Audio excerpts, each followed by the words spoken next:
Hey, welcome to the Lion's Den. We're so glad that you're here with us on this glorious Friday. I tell you, after this weather, I feel so much better. We got a little bit of sunshine and a little bit of warmth, guys. I was in a little bit of funk here these last couple of weeks, but I think the sunlight has cured me. Thank you for joining us. Glad you're here. And before we get started, let's make the introductions. And to my immediate right is the Youth Tube sensation, known all over the United States, with a tremendous amount of followers, no other than the man himself, Mr. Zeb Boykin. Any words of greetings for us today, Zeb? There we go. I know. We cruising today. I'm excited to have before I want to get a little bit participate. Rodney's got the end. Hopefully we try to get as many. Well, we do hope that you guys will kind of guide the conversation. As he stated, we will dive into a little local issues. We won't get real deep, but we'll certainly touch on them. And any questions or comments you got, we'll certainly address and keep a watch on it. My man Zeb, before I introduce our next co-host, Zeb here, as you see, he does everything big. He's a big guy. He makes big babies. This studio is magnificent. But one thing big that he has that I don't really appreciate, and a lot of my friends will enjoy this. What do I ask you every time I get his studio's in the back of his yard? Beautiful spread here, but what is it that I ask you? Rodney goes. I'll get the And I don't enter before I get confirmation. Great Dane. He's got a Great Dane, and not to get too nasty here, but the waist of that Great Dane is about the size of a bowling ball. So big dog. All right. Now I want to introduce, no introduction really needed.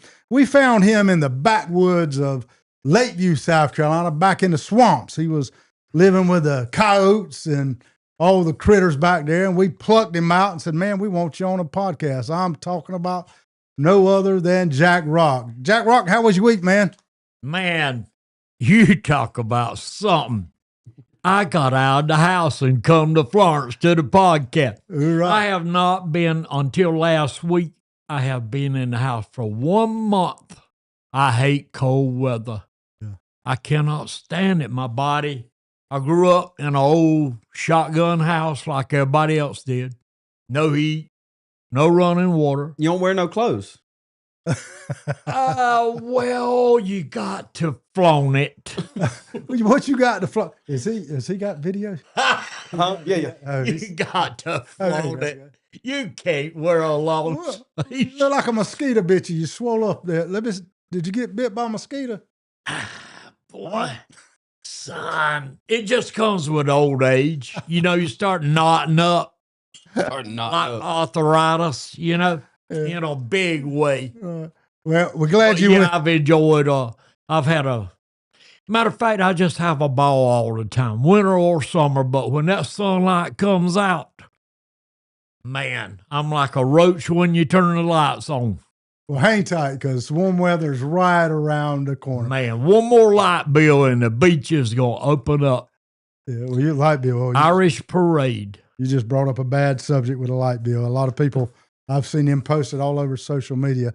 Light bills out of control during this particular time. Oh, really? I hadn't even looked at mine. Well, you got plenty of money. You don't worry about stuff like that. Thank you for being with us, Jack. So, look, let's open right up, and we're looking for questions, comments. But I'm so enthralled. When I do river talk down at the beach, I do that on occasion with some of the folks down there. And when I walk in, they say, oh, there's Mr. Rural South Carolina, because I'm always taunting rural South Carolina. I just love it. Many people's had opportunities to go so many places. I've had them as well, but I always find myself right here in rural South Carolina.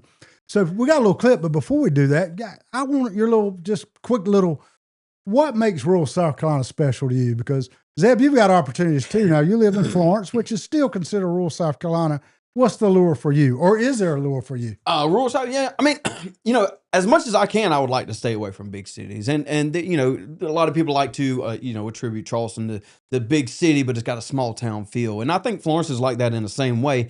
The larger cities, they are more compartmentalized than some of the smaller towns are, right? That's the allure of the small towns is everybody knows everybody, but at the same time, it's like everybody knows everybody, and so I as much as I can, I would like to get away from the ever expanding technology. I wouldn't call myself a Luddite necessarily, but at the same time, I'm comfortable at where I am right now. I don't want drastic change, and as much as we can get away from that, I would like to. That being said, I do accept that we live in a modern world where we have to adapt, we have to advance, or otherwise we're going to get left behind. I mean, if we shun some of this stuff away for, I don't know, 10 years, they're going to be calling us Amish. You know what I mean? Mm-hmm. It might need maybe 5 years. Who knows? Mm-hmm. So I don't know. Eventually we're going to catch up. It's a little yin yang thing. You get a little give take. You gotta play ball with the system to some extent. Otherwise you're just going to get left behind. Your comments are going to land right into our topic of conversations today. Jack Rock, why rural South Carolina for you? I can sit in my house or in my man cave, in the carport, or out back, and watch that highway in front of my house, and I can count about 10 cars a day. And they're local people. I can come to Florence to the podcast. I did not get in a traffic jam nowhere. I can go to the grocery store, do as I please. I can go to Walmart. Everything is just so convenient living where we live at. And where I live at, the road signs, every one of them, I've noticed this in my young lifetime. Charleston is 125 miles away from Lakeview. Charlotte's 125 miles. Wilmington, 90 miles. Everything, all you big cities is 125 miles. Everything, the beach, from my carport to where I wanted to go to North Myrtle Beach is 50 miles. We get all the attributes of small town living with access to all the others. So I agree. That's the lure for me too. Zep, you got a little video. Let's tee up. Obviously, so many people feel the way we do because South Carolina is now the fastest growing state in America. Do you have that where you can cue it up? Not too bad. Let me. We've got 5 million plus folks here. By 2035, we're looking at 6 million. When the growth just recently, it employed me because we got a new congressional district. Within 5 or 6 years, we may have another. People 8 argue years ago that. when you and I were on the county council together.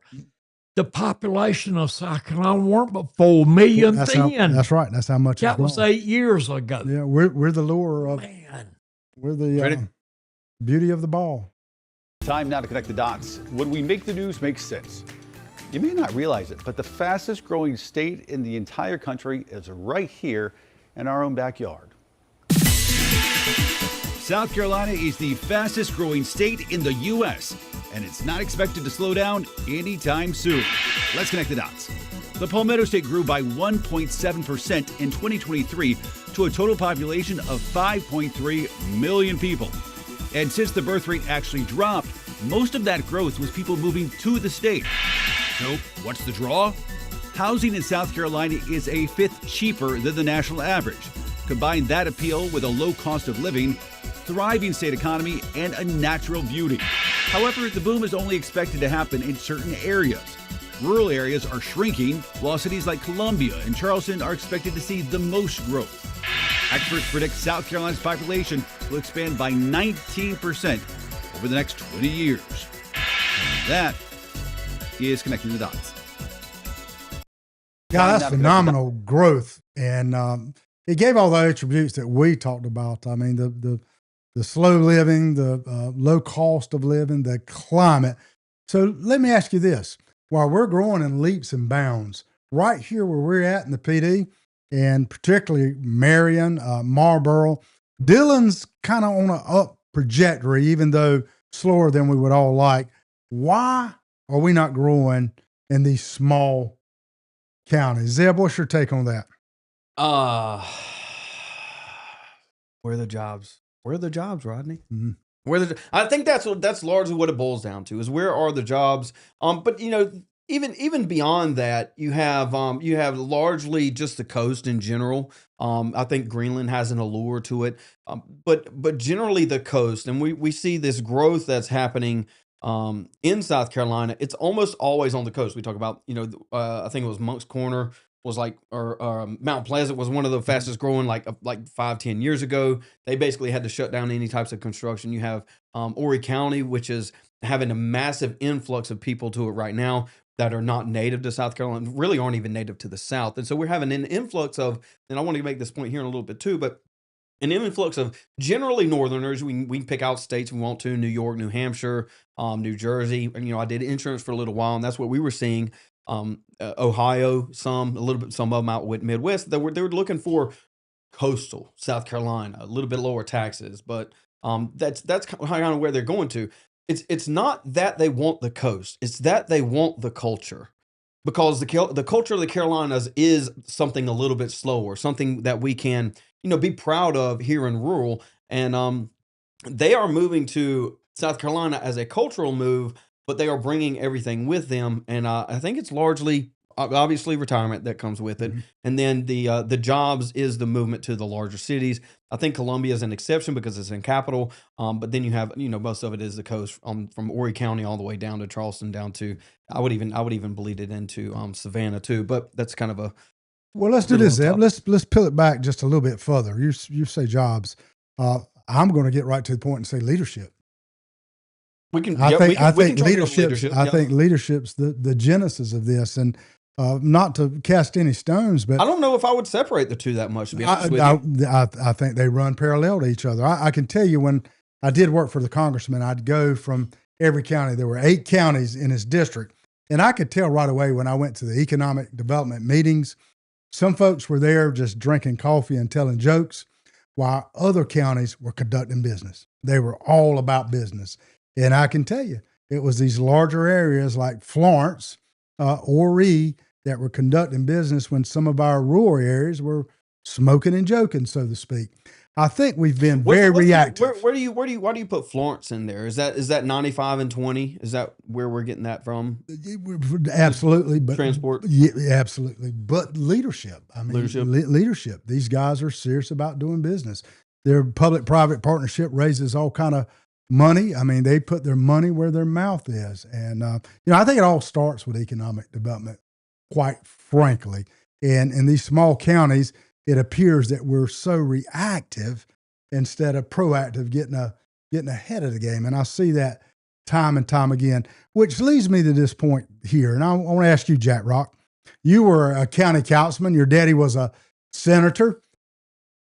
Let's talk specifically about county council. Is that a full-time or part-time position? Be careful how you answer this. You show up for one meeting a month. I mean, getting literally. You get paid for 1 meeting a month, but you serve every day, 24 hours a day, like a law enforcement person's supposed to do. And when you're on the county council, some council people will get mad with you for doing work in their district, helping somebody out in their district. Well, I was elected a county councilman. I wasn't elected a district councilman. That's what I stress to them. But the answer to your question, it's just a 24-hour day, 7-day-a-week job. So you answered the way I would hope that you answer it, because here's the deal. It is a full-time position. When you sign that dotted line, everybody has access to you and should have access to you. I told folks when I'd go to the grocery store when I was mayor, it was an hour, 2 hour, but even if I don't drink milk, even if I was going to get milk, it was a 1-2 hour trip. And I'll be frank with you, I did put things in perspective. That's what I signed up for people to have access. There were 7,000 people in the city of Marion. And this relates back to what I was just speaking. We've since shrunk to probably just south of 6,000 now. But I truly considered to being the low person on the totem pole. But Zeb, you see now how we just raise these politicians up. Now they deserve respect. They honestly do, because those are in it for the right reason. It's a thankless job, and it's time consuming job. But we have lifted these people up to celebrity status now. And so many people, they want to wear the title 24/7, but they don't want to face the public 24/7. Does that make sense? I think that's it. You talk about we raise the person up so much, almost like a we get away from the message and we get away from the what the system is supposed to be, right? And we place it on their shoulders and then we worship them. I'm using worship relatively loosely here, but we should have respect for the seat specifically and apply that respect to whoever's sitting in the seat until something happens to where that respect is not deserved anymore. Not necessarily outright give respect to the person simply because they are sitting in the seat, if that makes sense. Performance has got to be based on performance. I've seen county councilmen, city councilmen that go above and beyond. And then I've seen others that just really enjoy the title. It seems to be about ego in so many incidents. So sounds like ever-growing on the latter piece, ever-growing numbers of people. I heard you quote me before. I quote you often because you come out with so many things. But I did call them no doorknobbers. I've seen those It's so accurate, man. Yeah, that they never touch a doorknob to a car, to a restaurant, anywhere they go. Somebody's opening the door for them. If you don't touch doorknobs, then we don't have anything in common. That's right. Completely detached oblivious from to detached from the rest of us out there paying electric bills. There's your line. You're as in touch with the people that you represent as much as you touch those doorknobs.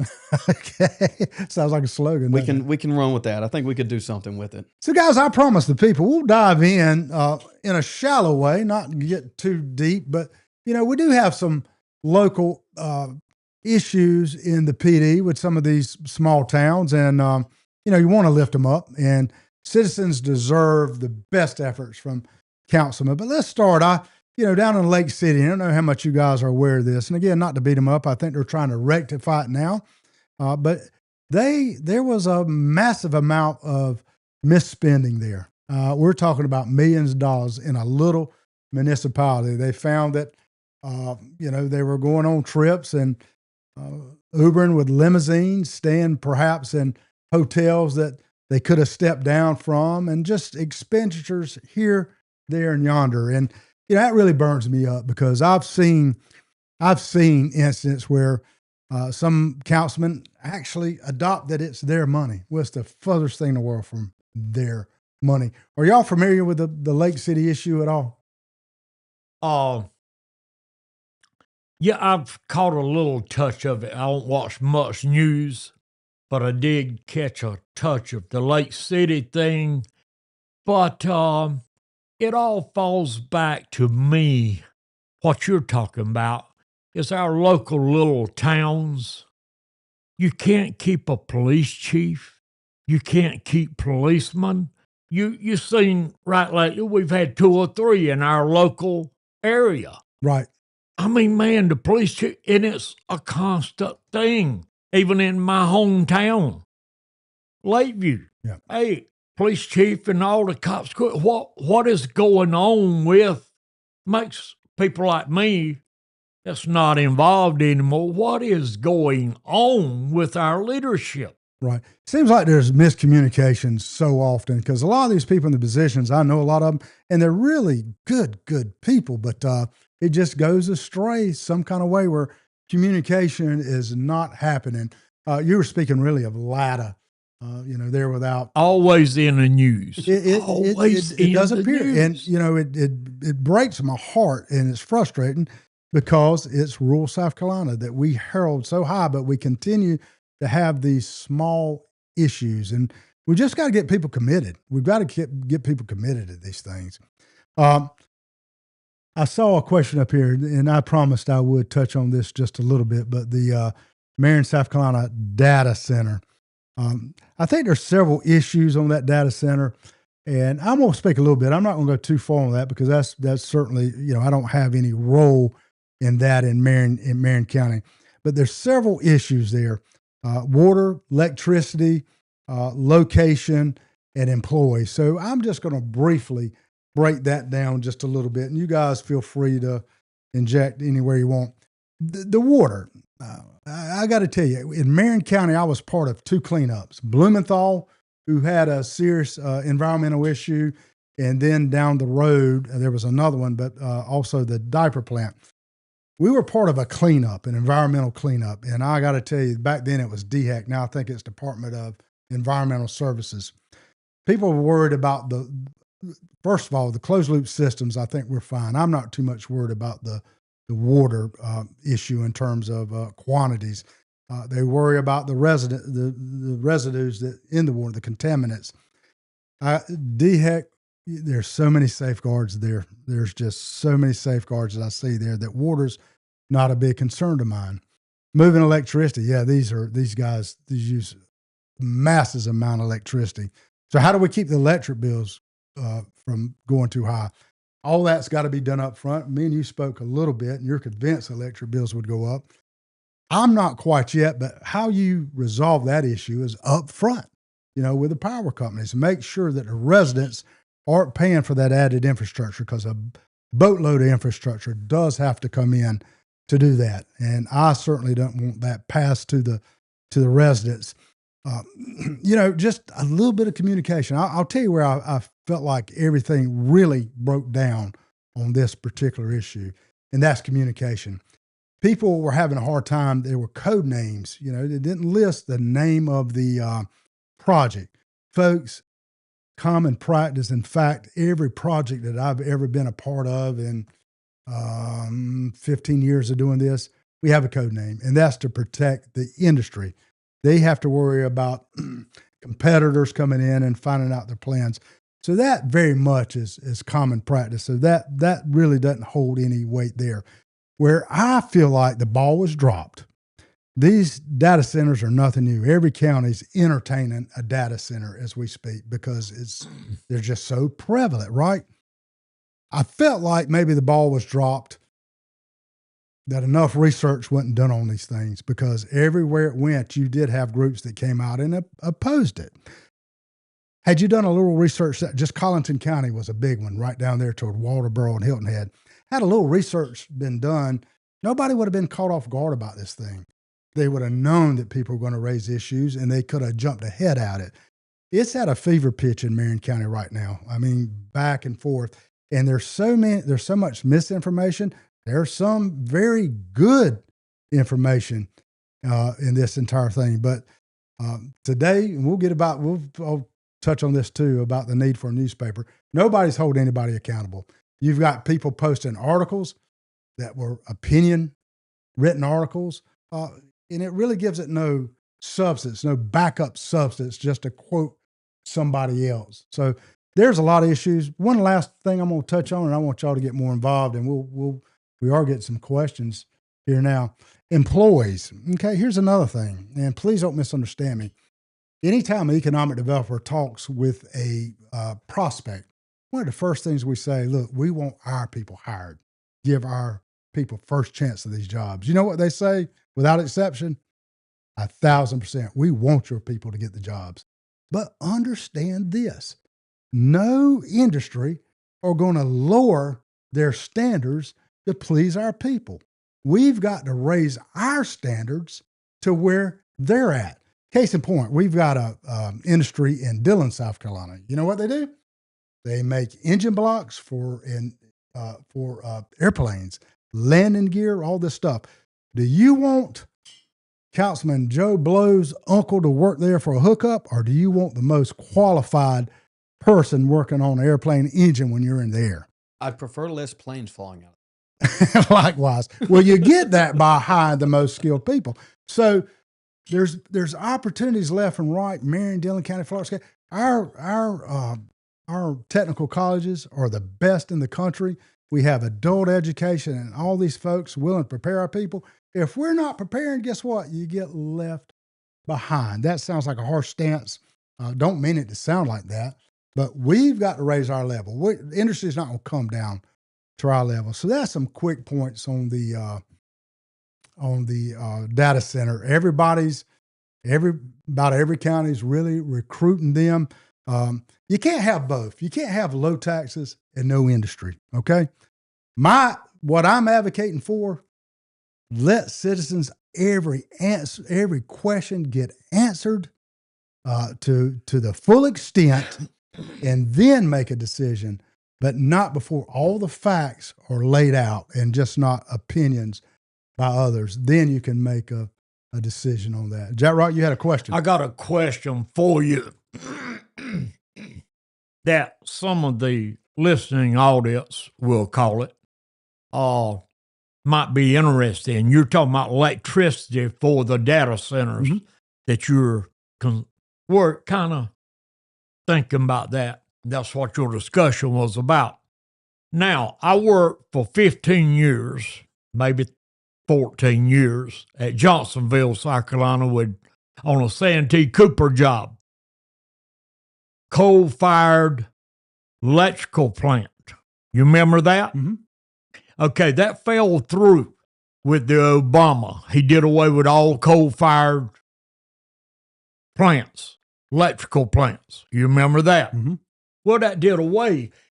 Santee Cooper, for the people that don't know it, your tax dollars have $1 billion laying on the ground at Johnsonville. When this thing fell through, they moved in. They sold the whole thing, all that high technology stuff and all that we had been doing maintenance on for, we're saying 15 years. They scrap ironed it to the scrap iron place for nothing. Now, I said all that to ask you this.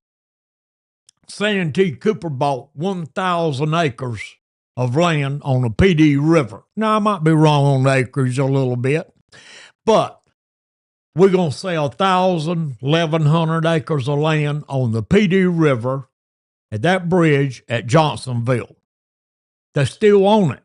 They still own the land they bought at Wellman for a laydown yard. They still own everything. All this coal-fired stuff that they scrap ironed out, now with all this Trump stuff building electrical power plants, will this thing, for the sake of the people around Johnsonville and the Marion, people that will work there, it would have employed a lot of people out of Florence. That's in Florence County. Do you think that with this Trump era building the plants, do you think this will come back and Santee Cooper can build us a plant there? It's already in the works between Dominion Energy. All that's in the works. We've got to have alternative methods. Now, Dominion is the one that bought it out in Columbia, where you had all the, $10-15 billion wasted? Yeah, they're one of the biggest players. Okay, is Dominion, for the sake of the people, I don't know either, would Dominion be over this at Johnsonville instead of Pee Dee Electric? Santee Cooper? Well, I think there's going to have to take. It's such a massive project. I think there's going to have to be some collaboration between the major energy players. So good thought, Jack Rock. I want to answer this down here just a moment, Jules Peterman. You bring up some great points, and I don't want you to think that I don't discount any of that. It says no one off the street will get these jobs. I hope you clearly heard what I said. If they hadn't prepared themselves, you're absolutely right.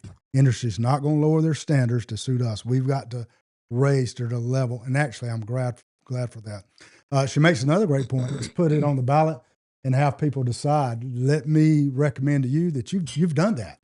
When you elect your county councilman, if it's a city issue, your city issue. If it's a state issue, we do that with our senator and also our representative. But you've already done that. Now, we got to be very mindful in these situations that, we don't just elect people because they seem smart, they seem nice. They need to have some abilities. And where do you see those abilities? Look at the history. Have they committed to different jobs? Have they committed to nonprofits? Are they committed to your area? So, well, you mentioned something earlier, kind of in the same vein of that. You know, when you were talking about leadership and when we elect people, and they think that it becomes. I think you were talking specifically about Lake City, that they think the budget then becomes their bank account. That's kind of what you're getting at here, is that we should look at least at a minimum the history of whoever we're voting for to some extent, because that is the fruit of their labor, that is going to be more than likely the fruit of their tenure at whatever position they are in office. And so, yeah, to be more involved is to be more informed to an extent to where we are voting for specifically representatives in this. Absolutely. You know, in this last county council meeting, I don't really watch them, but I'm in Marion and it popped up on my feed, and that chambers was packed full of people. Any other given day, you know how many people you'll find in them chambers? 7, 8, 9. Just like when you were in Dillon County, there was a group of 8 or 9 that always came there, and then that's it. And I get that people was living life, but they do need to be more engaged. The upside of this data center, a county can possibly double their budget. And that means more resources for schools, more resources for roads, and even, you know, cutting your taxes back. So again, we can't have it both. Due diligence must be done. I don't want a person out there to hear me say anything different than get all your questions answered. Get a comfort level. If not, oppose it, and you're well in your right to do so. And I actually, you know, I got respect for that. But let's don't say that we're closed for business in rural South Carolina. It sends a very stagnant messages to other industry as well.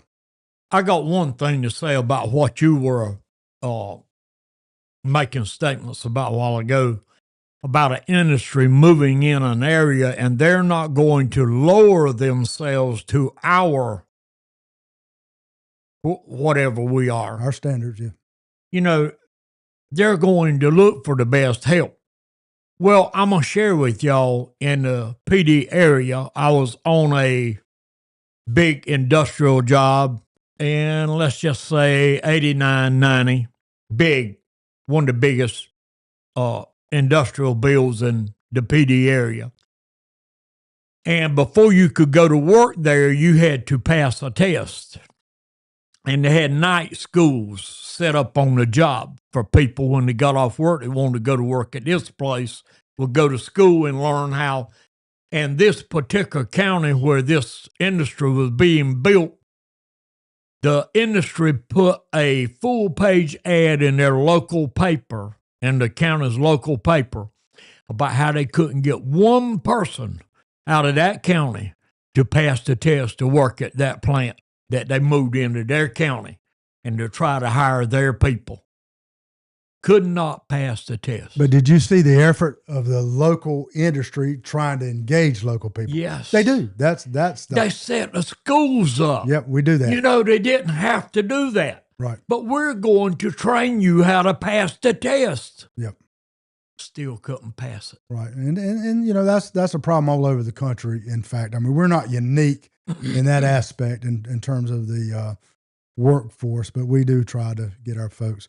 All right, let's move on to another subject. I didn't want to really, enough conversation in these towns are taking place with Lake City, Louda, on and on, and it'll work itself out. But I do want to encourage people to, you know, get all your answers questions. That's fair. You deserve to have all your answers question.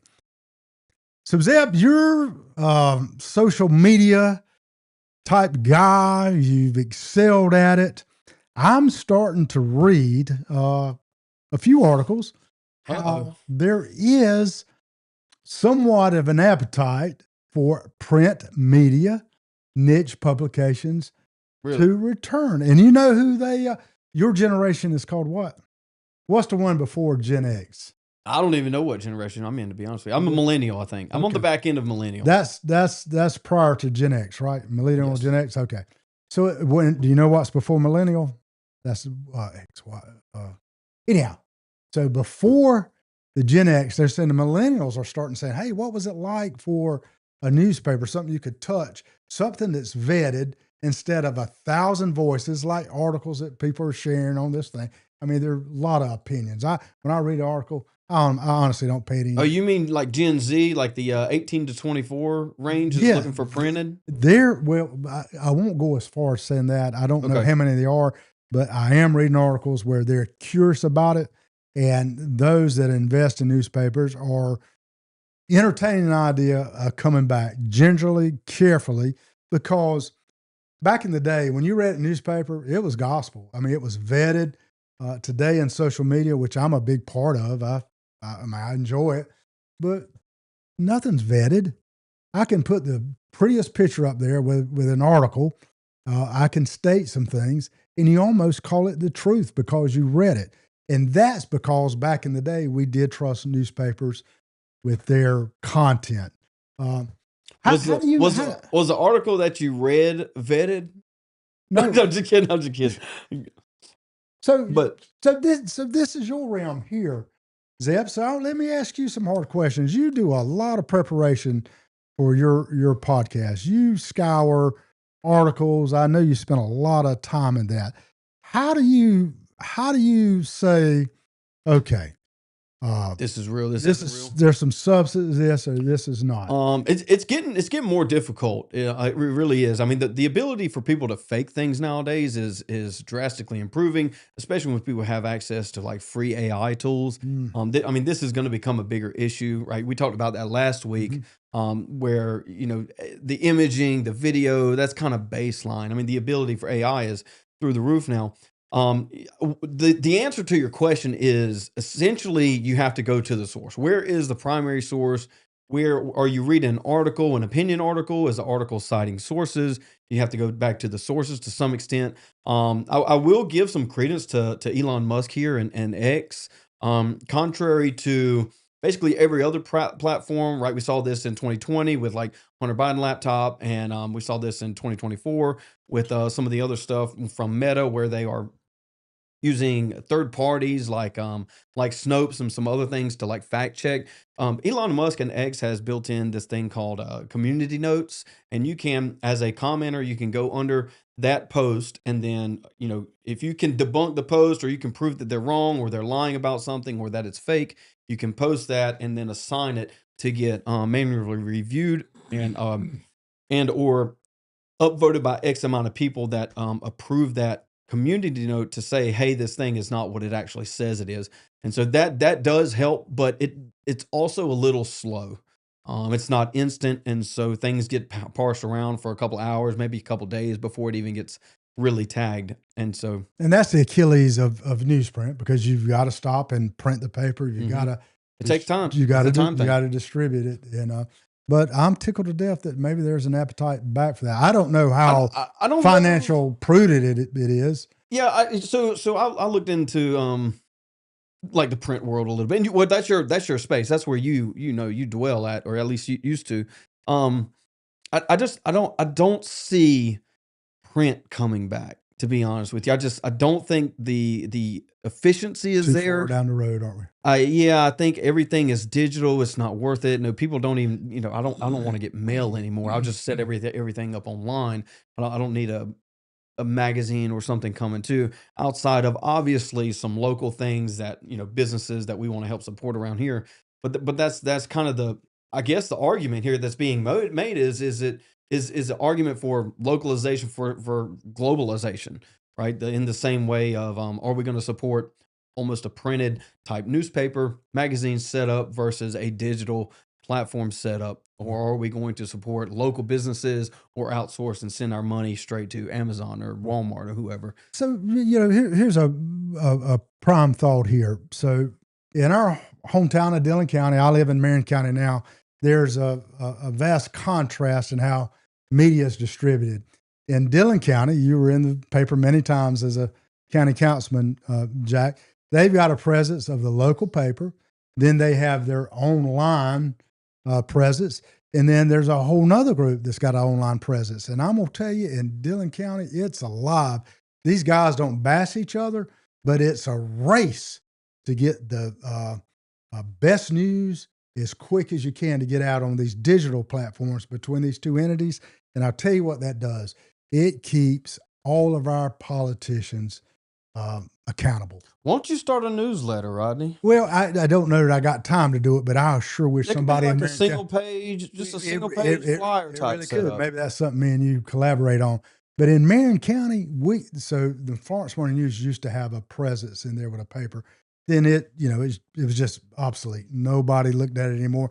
There's not even a digital presence. So in terms of politics, it can be the wild, wild west because nobody's held accountable. I applaud Dillon County for those two entities, the Dillon Herald, and then you've got our good friend Johnny Daniels and Betsy Finkley that does the other digital, and and they work it hard. The catch, I might have missed it, but the good part about what you're talking about, they hold each other accountable. Great point. Absolutely, and it's a race for the most information out there. So you're right. Fastest, yeah. Competition breeds, better for everyone. The consumer basically always win in true competition. We can kind of make the argument for a larger global capital. Let me grab this real quick. Jules asked, "What are good sources?" You may not like my answer, but my answer is there are no good sources. At least to take as like a trustworthy standpoint, right? I'm not going to go say, all right, Fox News is a good source. I'm a trust Fox News, whatever they say. I'm not going to say CNN's a trusted source. I'm going to trust everything they say. New York Times, New York Post, go down the list entirely. I would say a good source is a primary source, right? We need to go to that source itself, right? Because they're sourcing the thing also. So they're a secondary source.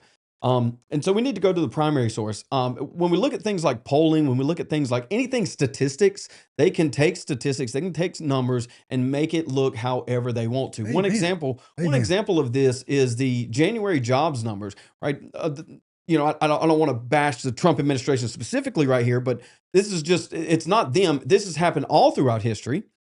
Or at least recently, since we've been doing the jobs numbers, the jobs growth, they were boasting that they added 130,000 new jobs to the American infrastructure. But when you look at it, when you read the actual source, it's seasonally adjusted. And so once you remove that seasonally adjusted, it's like grading on a curve, right? They can take these numbers, seasonally adjust them and say, oh, look at this greatness that we've done. We've added 130,000 jobs when in fact we've actually lost 2.65 million jobs in January. See, this is what we're looking at. This is the kind of thing when I say go to a source, when I say go to a primary source, we want to look at how that primary source parsed that information and then assess it ourselves, because if we run everything through a filter, everyone has a bias. I have a bias, Ronnie has a bias, Jack has a bias, you have a bias, they have a bias. Their bias is probably a lot more stronger than ours are because they need the clicks or they need to bolster themselves. And so from that, I would say that no source is a trusted source. I agree so much. I'm always telling those near and dear to me, they'll read something on TikTok, Facebook, X, or whatever it is, right? And they'll automatically claim it as the gospel. Well, you know what motivates these social media? You can't post lies on the internet. A click. You can't post lies on the internet, right? You know that? That's illegal. So I've heard. Illegal.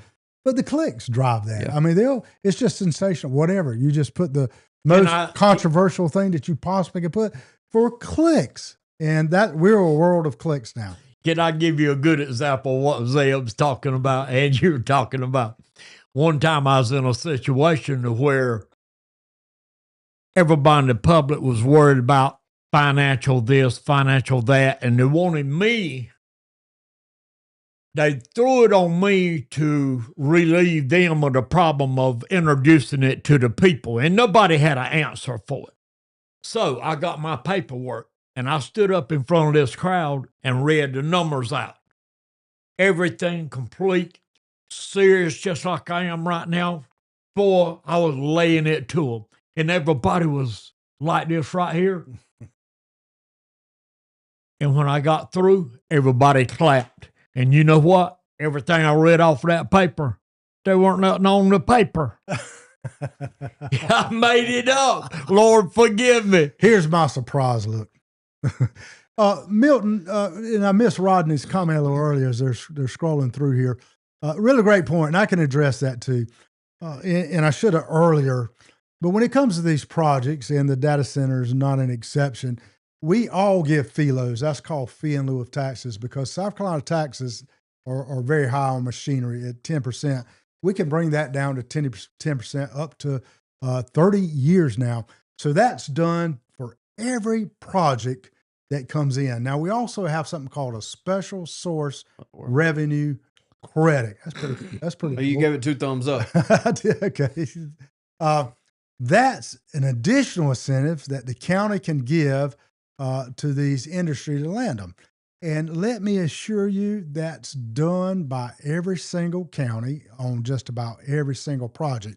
Now, he mentioned here $28 million a year. I guess that was what the estimated taxes will be. Yes, that's reoccurring money. I don't know the numbers in this particular deal, but that's reoccurring money. Nobody gets tax-free completely.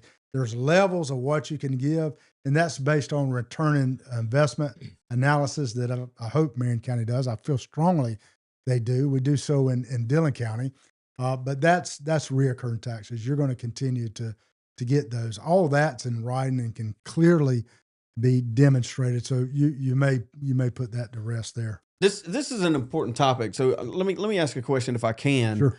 Because there's a lot of dissent that's coming for the data centers and things. Mm-hmm. What direct feel will the people of whatever county the data center, I guess we're talking about Marion here, what will they be able to feel from this?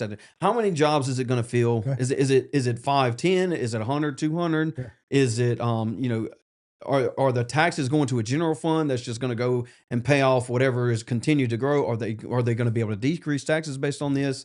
Is it going to go towards something for something to bring in or entertain people recreationally? Is it going to bring in tourism? Are we going to what is there incentive wise for the people to want a data center at all? Which one of them 50 questions you want me to start with?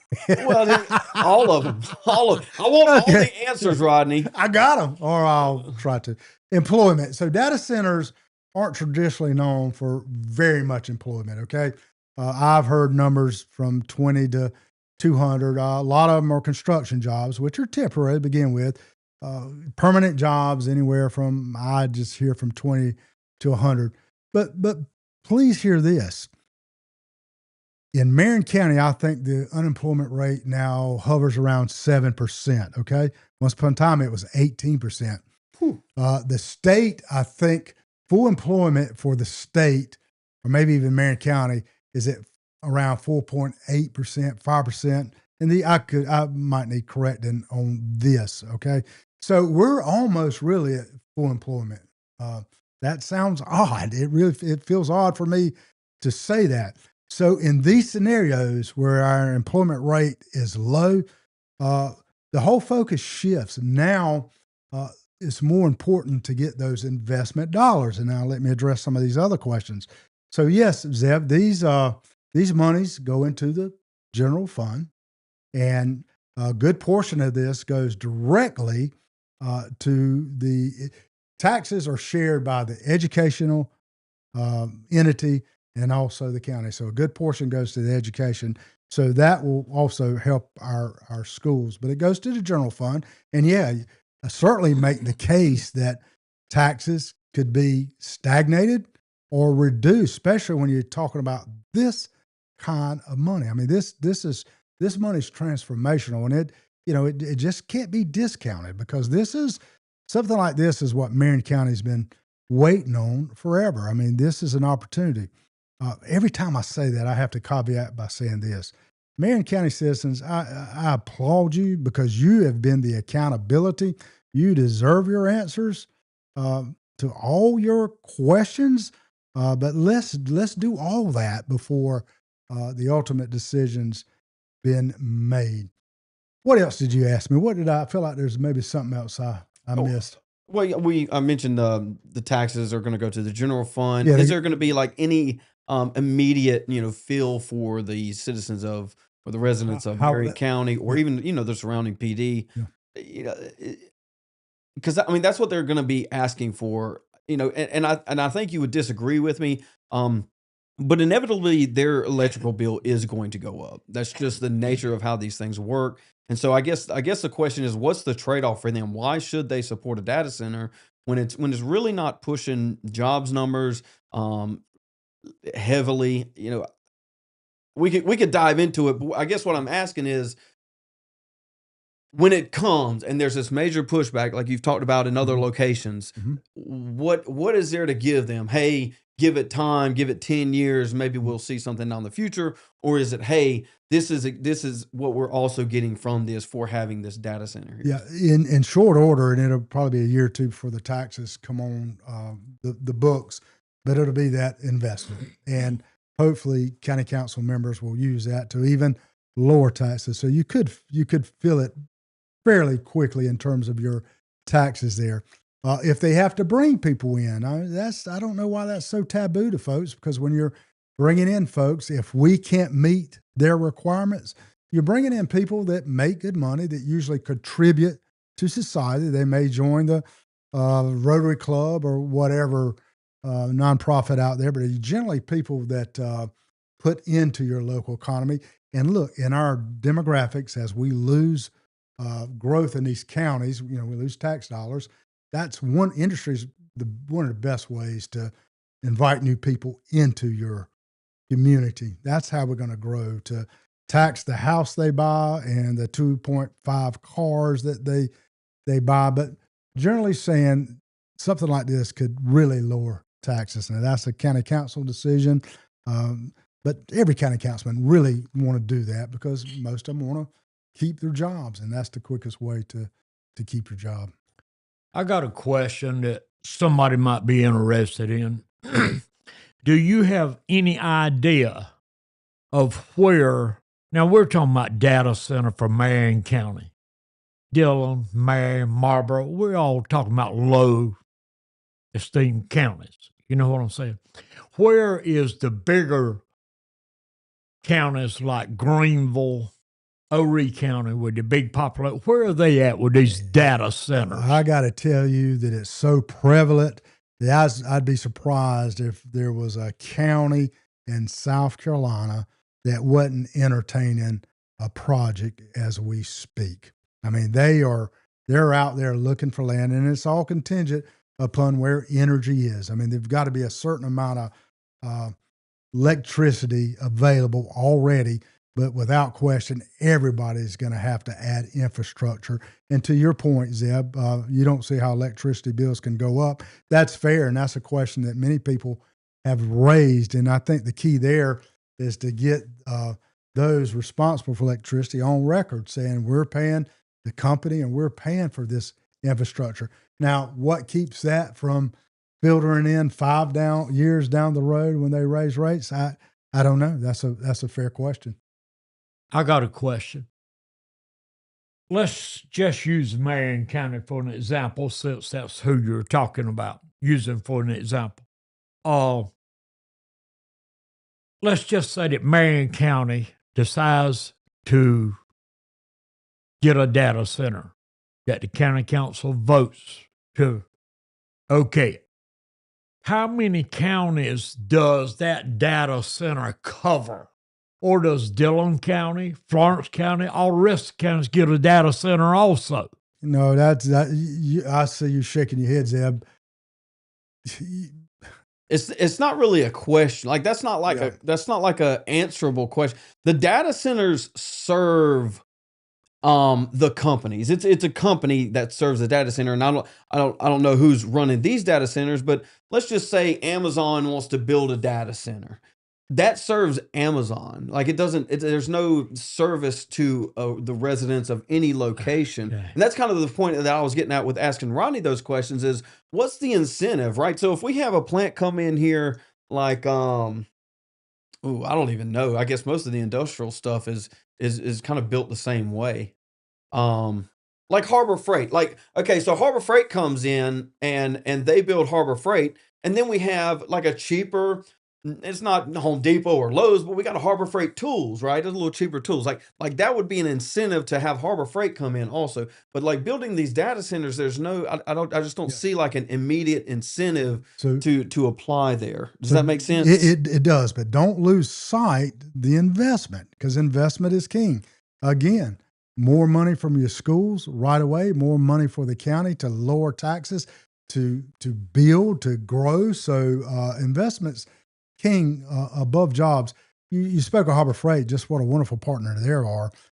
3 counties share in those taxes. It's Marion, Dillon, and Marlboro. It's a true tri-county park. But in this breakdown might not be quite right, but Harbor Freight in terms of employees, I mean, they're on up there, right? You've got about 25% coming from Marion. You got about close to that coming from Marlboro. You got some people coming across the border. So in that instance, jobs is pretty daggone wonderful. Yeah. It's king. And these small counties that are just living year to year, trying to figure out how they're going to buy a fire truck, and without grants is nearly impossible. This is going to do things like buy our fire trucks, upgrade your fire emergency system, upgrades all across the board. So it's it's just an opportunity that's not to be discounted immediately. Again, it's not like a broker wreck. Get your questions answered, get your comfort level, and then make a decision. But for all intents and purposes, I think this decision's been made. I think there's been 3 reasons. I'm showing that I'm not quite in touch with that. I follow it loosely because I got my own stuff. Let me if I add one more thing? I know you're trying to move on from this, but this is a hot topic. I'm not for sure, and I'm not up to date on any of this really. The question that I was gonna pose, oh Lord, I forgot now.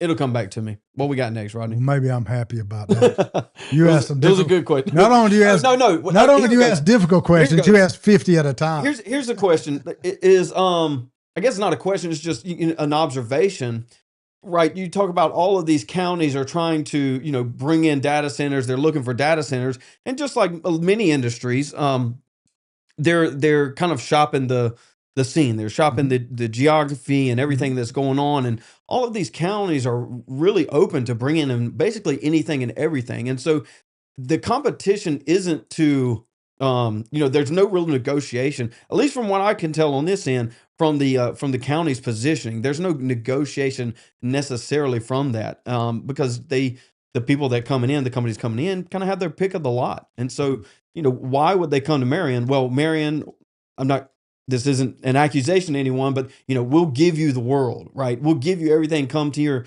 so that we can say we have a data center here. Is maybe I'm reading that wrong, but that's what it seems like to me. I think that a lot of people would share that same mentality, Zeb, and it's very much fair. But I'm gonna tell you what sparks the location of this data center: existing infrastructure that can be greatly improved, and your electric rate. What kind of electricity rate can you get? That drives these data centers. Again, a county doing their return on investment. I mean, the deal sooner or later will be for public consumption. So it pays to be frugal on how much you give and you don't give. And who knows? That's just negotiation. Because what comes to mind is maybe I'm misremembering here, but like Dillon did a deal with Purdue with like water, and I think Dillon did a deal with Harbor Freight on like property taxes, and a lot of this has come back. I'm not going to say it came back to bite them, but there's been a kind of uproar because we want the industry. Now we have the industry. Now it's putting stress on the people, the residents of the. And that's part of the return on investment model that you have to do. I mean, you stretch it on down the years. Now, the thing about, and sometimes we do give too much, to be quite frank with you. I mean, it's just a negotiation. Like if you were to walk in like our dads did when they bartered, I'll give you this. I mean, that's what's taking place. But you do have a bottom line where it no longer makes sense. Think about Harbor Freight. You think what Harbor Freight spurred on. Yeah, they've got pretty good tax incentives. They got fantastic. But Dillon County still got a lot of money at it. And what came from Harbor Freight? The inland port, the Dillon Inland Port, which I say is the most transformative thing that's happened in the whole Pee Dee area and will continue to give. The Inland Port had its biggest month on record in December, had their biggest year on record in 2025. So it is starting to prove that it was a pretty good. My sister saying, "Hey, she's going on a cruise. What are you doing? I thought you were cruising." Matt Cluis, he's always engaged and always makes some very good points. He's an old Dillon boy, and he stays engaged quite often. Jules, I got to tell you, I certainly admire your diligence in all this. I truly do. I've kind of watched you and seeing how you inform people, but there's still much to talk about. Yeah, open mind. Matt's asking about the new emergency center coming. Okay, yeah. Well, I just touched slowly on that. That's out at the Tri-County Park. The county is putting in a new emergency center, which hopefully will lower the rates for our industry out there.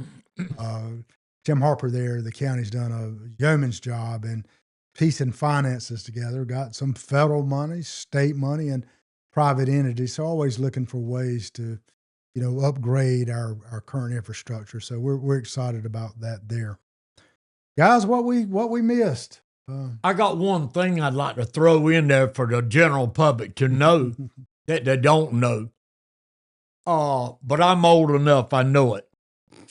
I seen, is that your sister's name right there, Vicky Berry? That said, "Hey, Rob." Pierce. Yeah.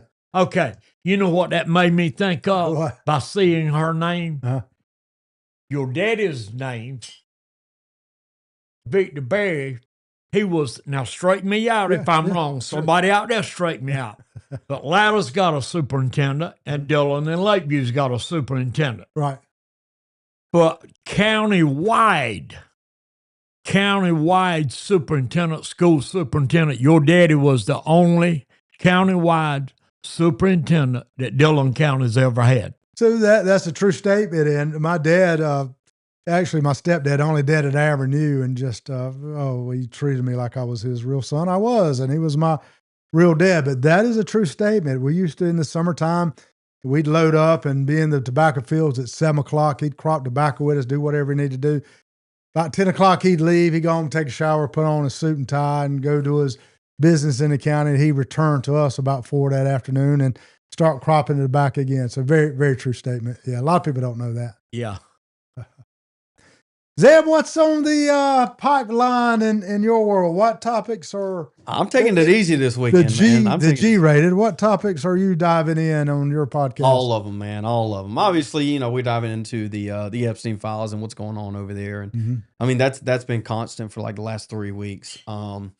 Kind of sprinkled in some other stuff throughout, but that's kind of been the driving force going forward. And I don't know, maybe a couple other things. We're looking at.